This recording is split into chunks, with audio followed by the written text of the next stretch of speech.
머리부터 발끝까지 명품으로 휘감던 두 언니가 지금은 다 떨어진 옷을 입고 허겁지겁 국밥을 퍼먹으며 오열하고 있습니다. 이들이 눈물을 쏟으며 쳐다보는 사람은 과거 쓰레기 취급하며 비웃었던 몸무게 100kg의 막내 여동생입니다. 하루아침에 길거리에 나앉은 두 언니와 가문을 살려낸 거부가 된 뚱보 막내딸. 대체 이들에게 무슨 일이 있었던 걸까요?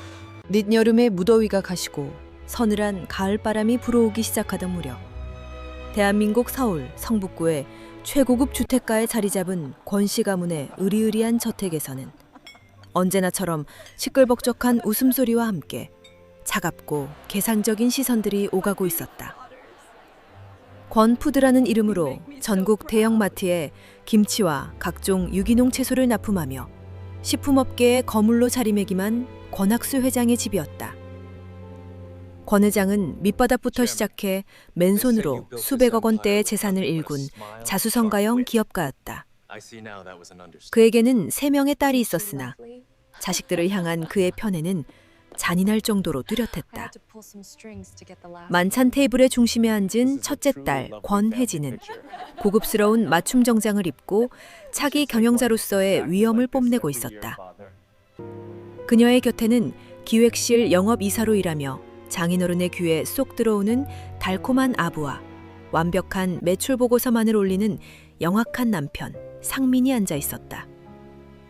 그 맞은편에는 영화배우, 뺨치는 화려한 미모를 자랑하는 둘째 딸 권지연이 자리했다. 얇고 고급스러운 실크 원피스를 입은 그녀는 틈만 나면 상류층의 호화로운 티파티나 새로 구입한 수천만 원짜리 명품백 이야기를 늘어놓으며 재벌가와의 화려한 혼맥만을 꿈꾸는 여성이었다. 권 의장은 두 딸과 첫째 사위를 바라보며 더없이 흐뭇한 미소를 지었다. 그들은 권씨 가문의 완벽한 걸작이자 자랑스러운 얼굴이었다. 하지만 화려한 샹들리에 불빛이 닿지 않는 식탁의 구석진 자리에는 조용히 고개를 숙인 채 앉아있는 또 다른 사람이 있었다. 바로 막내딸 권수아였다. 두 언니의 화려한 외모와는 정반대로 수아는 몸무게가 100kg을 훌쩍 넘는 거구였다. 둥글고 무거운 체구에 한 끼에 고봉밥 5그릇에 비워내는 엄청난 식성까지 가진 수아는 권 회장과 가족들에게 수치스럽고 끔찍한 오점일 뿐이었다.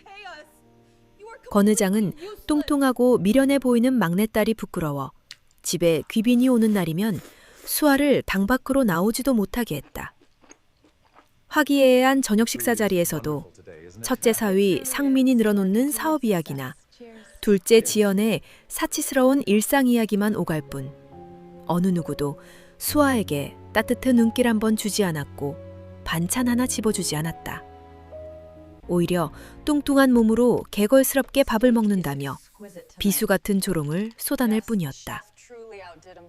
지연은 수아를 혐오스러운 눈빛으로 쳐다보며 식탐을 비웃었고 상민 역시 저런 미련한 여자에게는 평생 제대로 된 남자가 꼬이지 않을 것이라며 코웃음을 쳤다. 가슴을 후벼 파는 모욕적인 말들이 식탁 위를 날아다녔지만 수아는 반항 한번 하지 않은 채 치맛자락을 꽉 쥐고 묵묵히 밥만 입으로 밀어넣고 있었다. 그 으리으리한 저택 안에 누구도 알지 못했다. 수아의 뚱뚱하고 미련해 보이는 겉모습 뒤에 얼마나 무섭도록 예리하고 천재적인 분석력이 숨겨져 있는지를 말이다. 수아는 어린 시절부터 아버지를 따라 드넓은 고랭지 배추밭을 쏘다니며 살았다. 흙의 냄새를 맡고 바람의 방향을 온몸으로 느끼며 스스로 기상과 농업의 흐름을 읽어내는 전문가가 되어 있었다. 좁고 차가운 그녀의 방벽에는 강원도 일대의 거대한 배추 산지들이 붉은 펜으로 빼곡하게 표시된 대형 전국 지도가 붙어 있었다. 그리고 그녀의 베개 밑에는 기상청 데이터와 강수량, 습도, 온도 변화에 따른 수확량 예측 수치가 빼곡하게 적힌 낡고 허른 수첩이 숨겨져 있었다. 수아는 올가을 한반도에 거대한 기상이변이 닥칠 것을 이미 알고 있었지만 이 권위적이고 차가운 집안에서 100kg이 넘는 뚱보 막내딸의 목소리에 귀를 기울여 줄 사람은 아무도 없었다. 한편 권씨 가문의 대저택에서 멀리 떨어진 서울 외곽의 흙먼지 날리는 공사 현장에는 대형 굴착기를 능숙하게 조종하는 민규라는 청년이 있었다. 고아원 출신으로 부모도 형제도 재산도 없는 그는 낡은 작업복 몇 벌과 굳은 살 박인 거친 두 손이 가진 전부인 가난한 청년이었다. 하지만 민규는 그 누구보다 정직하고 성실했으며 책임감 강한 사내로 공사판에서 칭찬이 자자했다.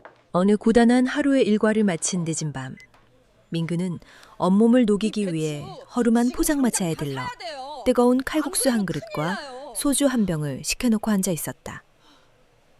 그때 덩치가 큰 수아가 포장마차 안으로 들어왔다. 구석자리에 앉아 곱빼기 칼국수를 순식간에 먹어치운 수아는 계산을 하며 식당 아주머니에게 매우 진지한 목소리로 올가을 끔찍한 기상이변이 올 테니 당장 배추를 미리 사두라고 경고했다. 아주머니는 배추가 이렇게 흔한데 무슨 쓸데없는 소리냐며 손사래를 치며 웃어넘겼지만 민규의 생각은 달랐다. 민규는 허품이나 농감 따위는 전혀 섞여 있지 않은 수아의 그 날카롭고 확신에 찬 눈빛을 유심히 지켜보았다. 그리고 어두운 밤거리로 당당하게 걸어나가는 수아의 크고 든든한 뒷모습에서 묘한 호기심과 끌림을 느꼈다. 며칠 뒤 권씨 가문을 발칵 뒤집어 놓은 끔찍한 사고가 발생했다. 권 회장이 직접 최고급 세단을 몰고 강원도의 구불구불한 산등성의 굽이기를 달리던 중 갑자기 차량의 브레이크 시스템이 완전히 고장나버린 것이다. 통제력을 잃은 쇳덩어리는 무서운 속도로 벼랑 끝을 향해 돌진했다. 죽음의 문턱에 다다른 바로 그 절체절명의 순간, 근처 산비탈에서 도로공사 작업을 하던 민규가 타이어가 바닥을 긁는 찢어질 듯한 굉음을 들었다. 민규는 단 1초의 망설임도 없이 굴착기의 거대한 쇳덩어리 삽을 벼랑 끝으로 거칠게 내리찍어 낭떠러지로 추락하던 고급 세단의 앞 범퍼를 기적처럼 막아냈다. 끔찍한 충돌과 함께 차량의 유리가 산산조각나고 에어백이 터졌다. 민규는 굴착기의 반동으로 팔이 찢어지고 피가 철철 흐르는 부상을 입었음에도 불구하고 맨손으로 깨진 유리창을 뜯어내 피투성이가 되어 기절한 권 회장을 밖으로 끌어내 구급차에 실어보냈다. 이윽고 서울 한복판의 대형 병원 응급실에는 짙은 소독약 냄새가 진동했다. 팔에 두꺼운 붕대를 감은 채 복도 벤치에 웅크리고 앉아있던 민규는 권 회장의 가족들이 병원으로 허둥지둥 달려오는 모습을 조용히 지켜보았다. 헐레벌떡 뛰어온 혜진과 상민, 그리고 지연의 입에서 나온 첫마디는 아버지의 안위가 아니었다. 그들은 형체도 없이 구겨진 수억 원짜리 고급 세단을 아까워했고 회장의 사고 소식으로 인해 곤두박질 칠 회사 주식을 걱정했으며 심지어 지연은 병원의 더러운 소독약이 자신의 명품 구두에 튈까봐 얼굴을 한껏 찌푸리고 불평을 늘어놓았다. 그 숨막히는 이기심과 가식의 한가운데를 뚫고 복도 저 끝에서부터 거칠고 무거운 발소리가 울려 퍼졌다. 땀으로 범벅일이 된 채 산발을 한 거구의 수아였다. 슬리퍼조차 신지 못하고 맨발로 아스팔트 길을 뛰어온 그녀의 발바닥은 온통 찢어져져 시뻘건 피가 뚝뚝 떨어지고 있었지만 수아는 아랑곳하지 않고 응급실 앞에 의사 바짓가랑이를 부여잡고 무너져 내렸다. 제발 우리 아빠 좀 살려달라며 짐승처럼 오열하는 그녀의 울음소리에는 그 어떤 재산이나 체면을 향한 계산도 섞여 있지 않았다. 오직 아버지를 잃을지도 모른다는 순수하고 절박한 사랑뿐이었다. 민규는 멍하니 그 처절한 광경을 바라보았다. 태어나 단 한 번도 가족의 따뜻한 품을 느껴보지 못했던 고아 청년 민규의 가슴 깊은 곳에서 거대한 파동이 일었다. 세상 사람들은 수아를 뚱뚱하고 못생겼다고 손가락질할지 몰라도 민규의 눈에 비친 그 핏빛 맨발의 여자는 세상 그 어떤 보석보다 찬란하고 눈부시게 아름다웠다. 며칠 후 고비를 넘기고 의식을 회복한 권 회장은 자신의 생명을 구해준 은인 민규를 으리으리한 저택으로 불렀다. 권 회장은 거드름을 피우며 빈 수표책을 내밀고는 원하는 액수로 수를 적어보라고 선심 쓰듯 말했다. 그러나 허름한 작업복 차림의 가난한 청년은 조용히 수표책을 밀어냈다. 그리고 권 회장의 두 눈을 똑바로 쳐다보며 돈은 한 푼도 필요 없으니 막내딸 수아 아가씨와 정식으로 교제하고 결혼하게 해달라고 정중히 폭탄 상언을 했다. 순간 거실에는 벼락 같은 정적이 흐르더니 이내 비웃음 소리가 터져나왔다. 상민은 포크레인 기사 주제에 감히 누굴 넘보냐며 똥보 처제를 고른 민규를 향해 배를 잡고 폭소했고, 지연은 쓰레기들끼리 참 잘 어울리는 한 쌍이라며 노골적인 경멸을 퍼부었다. 권 회장 역시 분노와 수치심을 느꼈지만 생명의 은인에게 한 약속을 엎을 수는 없었기에 결국 짐덩어리 같은 막내딸을 치워버리겠다는 심산으로 땡전 한 푼 주지 않고 두 사람을 길거리로 쫓아내버렸다. 수아는 가족들의 조롱 속에서 크나큰 충격을 받았지만 자신을 바라보는 민규의 흔들림 없는 맑고 단단한 눈빛을 보며 태어나 처음으로 자신을 있는 그대로 존중해주는 사람을 만났음을 가슴 깊이 깨달았다. 수아는 자신을 벌레 취급했던 차가운 저택과 가족들을 미련 없이 등지고 낡은 옷가지 몇 벌과 자신의 목숨과도 같은 수첩 하나가 전부인 허름한 보따리를 든 채 기꺼이 민규의 손을 잡고 걸어나갔다. 민규와 수아가 살아온 삶의 동지를 튼 곳은 서울 변두리 가파른 산동네 끝자락에 위치한 비가 새고 바람이 드는 허름한 단칸방이었다. 부부로서 맞이하는 첫날 밤, 두 사람이 방 한가운데 놓인 녹슨 철제 침대에 조심스럽게 걸터앉으려는 찰나 쾅 하는 귀를 찢는 굉음과 함께 낡은 침대가 한가운데서 V자로 완전히 꺾이며 바닥으로 주저앉고 말았다.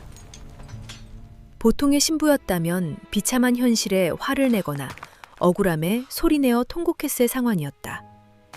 그러나 먼지 구덩이 속 바닥에 내동댕이 쳐진 수아는 침대 사내를 깔고 앉은 채 배를 부여잡고 호탕하고 시원한 웃음을 빵 터뜨렸다.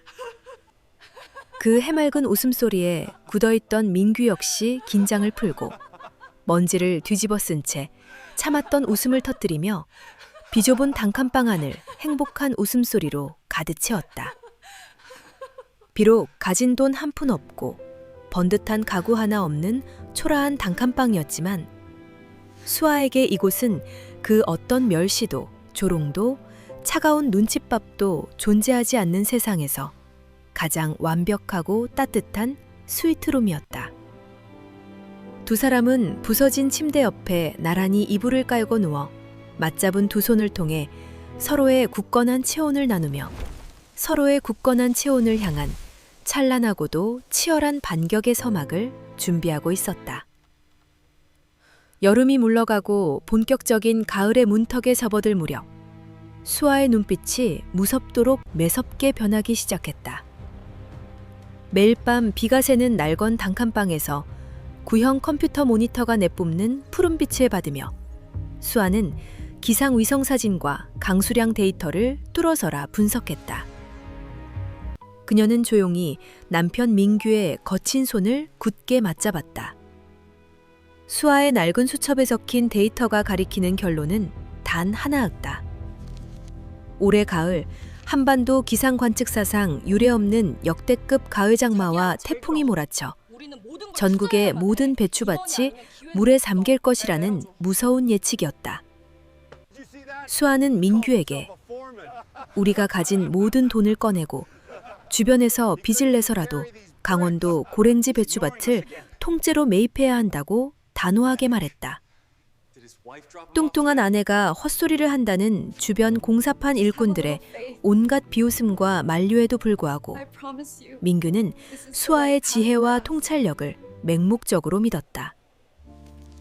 민규는 평생 땀 흘려 모은 전 재산이 든 적금을 깨고 선배들에게 머리를 조아려 빌린 대출금까지 영혼을 끌어모아 수아가 지목한 강원도 일대의 고랭지 배추밭을 입도 삼매로 전부 사들였다. 마당에는 수백 상자의 배추가 산더미처럼 쌓여갔고 동네 사람들은 미친 부부라며 혀를 찼다. 하지만 수아는 쏟아지는 조롱에도 아랑곳하지 않고 묵묵히 고봉밥을 먹으며 하늘만 바라보았다.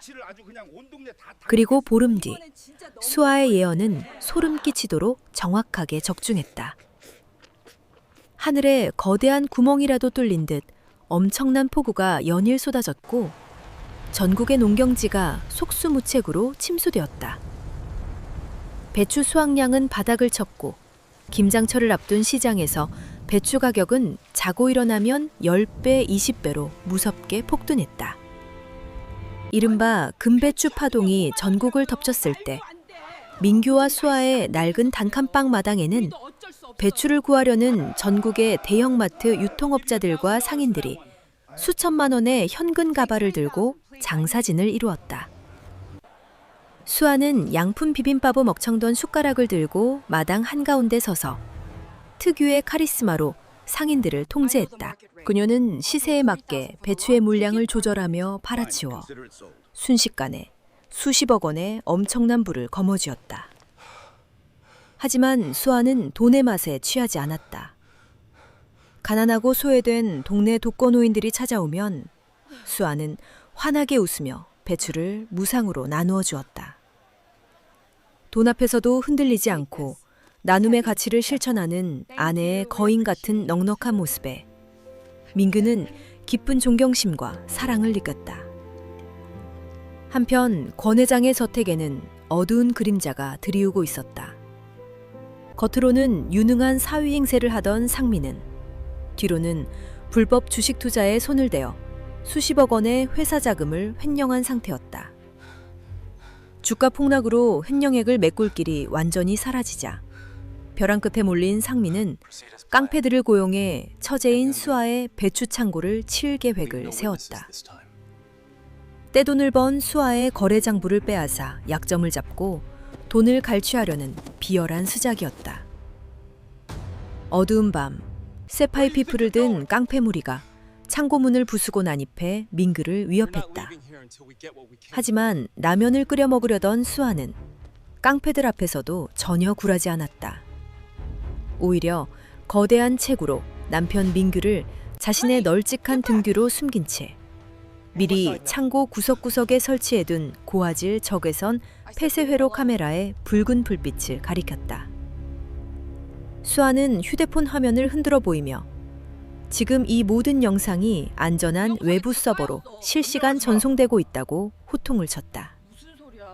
수아의 압도적인 기백과 철저한 준비성에 겁을 먹은 깡패들은 혼비백산하여 쇠파이프를 내동댕이 치고 도망쳤다. 수아는 이 모든 배후에 형부 상민이 있음을 직감하고 조용히 반격의 칼날을 갈기 시작했다. 궁지에 몰린 상민은 결국 돌아올 수 없는 강을 건너고 말았다.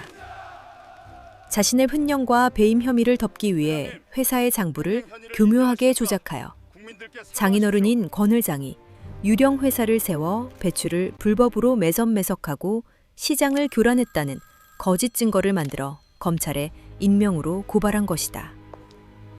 언론은 식품업계 대부가 서민들의 김장 물가를 폭등시켰다며 연일 자극적인 기사를 쏟아냈고 분노한 시민들은 권푸들 본사 앞으로 몰려가 거센 시위를 벌였다. 결국 권 회장은 억울하게 검찰청에 긴급 체포되어 감도 높은 조사를 받게 되었다. 이 소식을 들은 첫째 혜진은 남편 상민의 범죄를 눈치채고도 자신의 화려한 삶이 망가질까 두려워 아버지를 철저히 외면했다. 둘째 지연 역시 아버지의 재산이 압류될 것을 대비해 몰래 현금을 챙겨 사기꾼 애인과 해외 도피를 준비하느라 전화를 꺼버렸다. 평생 아버지가 그토록 아끼고 자랑스러워하던 두 딸은 아버지가 몰락하자 가장 먼저 등을 돌렸다. 차가운 검찰청 취조실에 홀로 앉아 두 딸의 끔찍한 배신을 깨달은 권 회장은 그제야 자신이 평생 얼마나 헛된된 껍데기만 쫓으시며 살았는지 통탄하며 피눈물을 흘렸다. 하지만 수아는 달랐다. 아버지가 위기에 처했다는 소식을 듣자마자 수아는 민규와 함께 그동안 모아둔 막대한 자금력을 총동원하여 전대미문의 작전을 실행에 옮겼다. 다음 날 아침 서울중앙지방검찰청 앞 광장에는 수십 대의 대형 화물 트럭이 굉음을 내며 줄지어 진입하는 장관이 연출되었다. 트럭마다 속이 꽉 찬 최상급 고랭지 배추가 산더미처럼 쌓여 있었다. 가장 앞장선 트럭의 화물칸 위에는 거대한 체구의 수아가 당당하게 서 있었다. 수아는 확성기를 잡고 광장에 모인 수많은 시민들과 기자들을 향해 사자후를 토해냈다. 이 배추들은 아버지의 회사가 아니라 남편과 제가 피땀 흘려 정당하게 구매한 것들이며 오늘 이 자리에서 물가 폭등으로 고통받는 모든 시민 여러분께 이 배추 수만 포기를 전부 무료로 나누어 드리겠다고 외쳤다. 수아의 호기로운 선언에 광장은 순식간에 환호성으로 뒤덮였다. 시민들은 앞다투어 배추를 받아가며 권 회장 일가를 향한 오해를 풀었고 여론은 완전히 뒤집혔다. 같은 시각 민규는 검찰청 내부로 들어가 담당 검사에게 상민이 조작한 장부의 허점을 낱낱이 파헤친 수아의 완벽한 거래 장부 원본과 깡패들을 사주해 창고를 습격했던 폐쇄회로 카메라 영상, 그리고 상민의 횡령 자금 흐름이 담긴 추적 자료를 전부 제출했다. 완벽한 물증 앞에 상민의 추악한 범죄는 낱낱이 드러났고 결국 상민은 차가운 구치소로 수갑을 찬 채 끌려가는 신세가 되었다. 무혐의로 석방되어 검찰청 문을 나선 권 회장의 앞에는 수아와 민규가 조용히 서 있었다. 권 회장은 자신을 마중 나온 딸이 뚱뚱하다고 평생 구박하고 모욕했던 막내딸 수아뿐이라는 사실에 억장이 무너져 내렸다.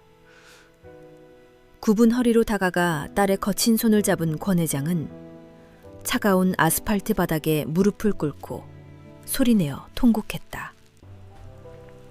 못난 애비를 용서해다오. 내가 눈이 멀어 너의 진짜 아름다움을 보지 못했구나. 권 회장의 오열 섞인 사죄에 수아는 묵묵히 아버지를 끌어안았다. 그리고 자신의 품에서 아직 온기가 남아있는 따뜻한 삼각김밥 하나를 꺼내 아버지의 손에 쥐어주며 배고프실 텐데 밥부터 드시라고 따뜻하게 위로했다. 모든 폭풍이 지나간 후 수아와 민규는 번 돈으로 화려한 빌딩을 사는 대신 서울의 한 낡은 시장 골목에 수안의 국밥집이라는 작은 식당을 열었다. 배고픈 사람이라면 누구나 돈 걱정 없이 따뜻한 국밥 한 그릇을 배불리 먹고 갈 수 있는 무료 급식소였다. 매일 아침 거대한 체구의 수아가 앞치마를 두르고 펄펄 끓는 가마솥 앞에서 넉넉한 웃음을 지으며 국밥을 푸는 모습은 그 동네의 따뜻한 상징이 되었다. 어느 눈 내리는 몹시 추운 겨울밤, 굳게 닫혀있던 국밥집 문이 조심스럽게 열렸다. 낡고 해진 코트를 입은 혜진과 지연이 헝클어진 머리로 문가에 서 있었다. 상민이 구속된 후 전 재산을 몰수당해 거리에 나앉은 혜진과 사기꾼에게 모든 돈을 털리고 버림받은 지연이었다. 과거의 화려함을 뽐놓던 두 언니의 처참한 몰골을 본 수아는 아무런 책망도 비웃음도 하지 않았다. 그저 묵묵히 주방으로 들어가 고기가 듬뿍 담긴 뜨거운 국밥 두 그릇을 끓여 언니들 앞에 내어주었다. 허겁지겁 국밥을 퍼먹으며 회한의 눈물을 쏟아내는 두 언니의 등을 따뜻하게 쓸어내리며 수아는 분홍색 고무장갑 2켤레를 식탁 위에 무심하게 올려놓았다. 밥값은 해야지. 내일부터 주방 설거지는 언니들 담당이야. 수아의 투박하지만 애정이 듬뿍 담긴 용서의 말에 혜진과 지연은 숟가락을 쥔 채 엉엉 소리내어 울며 고개를 끄덕였다. 주방 안쪽에서는 권 회장이 서툰 솜씨를 썰며 그 뭉클한 광경을 흐뭇하게 바라보고 있었고 민규는 아내 수아를 향해 세상에서 가장 다정한 미소를 지어 보였다. 영하의 맹추위가 몰아치는 밖의 날씨와는 달리 뚝배기에서 뿜어져 나오는 하얀 김과 식구들의 눈물 섞인 웃음소리가 어우러진 수안의 국밥집 안은 세상 그 어느 곳보다 따뜻하고 찬란하게 빛나고 있었다. 겉모습과 돈이라는 허상을 쫓던 사람들은 모든 것을 잃고 나서야 비로소 가족이라는 진짜 보석의 의미를 깨달았고 수아의 넓고 따뜻한 가슴은 산산조각 났던 가족을 하나로 묶어낸 가족 위대한 기적이 되었다. 여러분, 오늘의 이야기는 어떠셨나요? 혹시 우리도 살아가면서 겉모습이나 화려한 배경만 보고 누군가를 섣불리 판단하여 그 안에 숨겨진 진짜 보석 같은 마음을 놓친 적은 없으셨나요? 가장 귀부신 보석은 때로는 눈에 띄지 않는 가장 소박한 곳에 숨겨져 있기 마련입니다. 어쩌면 지금 여러분 곁에서 묵묵히 희생하며 가족을 위해 애쓰고 있는 그 사람이 바로 수아 같은 진짜 보석일지도 모릅니다. 아니면 지금 이 영상을 보고 계신 여러분 자신이 스스로의 인생에서 수아처럼 강인하고 따뜻한 마음을 가진 주인공일 수도 있겠지요. 오늘의 이야기가 여러분의 마음을 조금이나마 따뜻하게 데워주었다면 아래에 응원의 댓글 한마디 남겨주세요. 여러분의 따뜻토마디가 힘든 시기를 보내고 있는 누군가에게 그리고 여러분 자신에게도 큰 위로와 힘이 될 것입니다. 구독과 좋아요 그리고 알림 설정은 잊지 않으셨죠? 앞으로도 가슴 따뜻해지는 감동적인 사연으로 찾아뵙겠습니다. 오늘 하루도 평안하고 행복하시길 바랍니다. 감사합니다. 사랑합니다.